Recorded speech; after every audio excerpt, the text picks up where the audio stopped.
ಎಲ್ರಿಗೂ ನಮಸ್ಕಾರ. ಇವತ್ತಿನ ವಿಡಿಯೋದಲ್ಲಿ ಸುಲಭವಾಗಿ ಇನ್ಸ್ಟೆಂಟಾಗಿ ದೋಸೆ ಮಾಡುವಂಥ ರೆಸಿಪಿ ಹೇಗೆ ಅಂತ ನೋಡೋಣ. ಇದಕ್ಕೆ ಒಂದೆರಡು ಕಪ್ಪಷ್ಟು ಅಕ್ಕಿನ ನಾನು ನೈಟೇ ನೀರಲ್ಲಿ ನೆನೆ ಇಟ್ಕೊಂಡಿದ್ದೀನಿ. ನೀವು ರೇಷನ್ ಅಕ್ಕಿನಾದರೂ ಉಪಯೋಗಿಸ್ಕೊಬೋದು, ಇಲ್ಲಾಂದರೆ ನಾರ್ಮಲ್ ಅಕ್ಕಿನಾದರೂ ಉಪಯೋಗಿಸ್ಕೊಬೋದು. ನಾನಿಲ್ಲಿ ರೇಷನ್ ಅಕ್ಕಿನ ಉಪಯೋಗಿಸ್ಕೊಂಡಿದ್ದೀನಿ. ಇದನ್ನು ಮಿಕ್ಸಿ ಜಾರ್ಗೆ ಹಾಕ್ಕೊಂಡು ನೆನೆಸಿರ್ತಕ್ಕಂಥ ನೀರನ್ನೇ ಮಿಕ್ಸ್ ಮಾಡಿಕೊಂಡು ನುಣ್ಣಗೆ ಪೇಸ್ಟ್ ಮಾಡ್ಕೋಬೇಕು.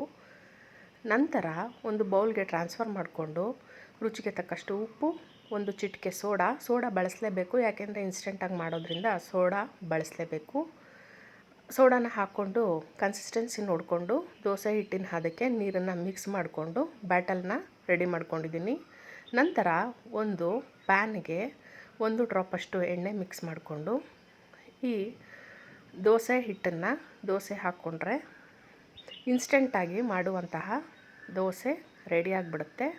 ಟಿಫನ್ ಬಾಕ್ಸ್ಗಾಗಿರ್ಬೋದು ಇಲ್ಲ ಲಂಚ್ಗಾಗಿರ್ಬೋದು 10 ಮಿನಿಟ್ಸಲ್ಲಿ ದೋಸೆ ರೆಡಿಯಾಗಿಬಿಡುತ್ತೆ.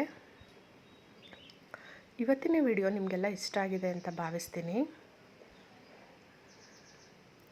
ಹೆಚ್ಚಿನ ವೀಡಿಯೋಸ್ಗೋಸ್ಕರ ಹಂಸ ಡಿಲಿಷಿಯಸ್ ರೆಸಿಪೀಸ್ ಚಾನಲ್ನ ಸಬ್ಸ್ಕ್ರೈಬ್ ಮಾಡಿಕೊಂಡು ಪಕ್ಕದಲ್ಲೇ ಕಾಣೋ ಬೆಲ್ ಐಕಾನ್ನು ಕ್ಲಿಕ್ ಮಾಡಿ. Thank you.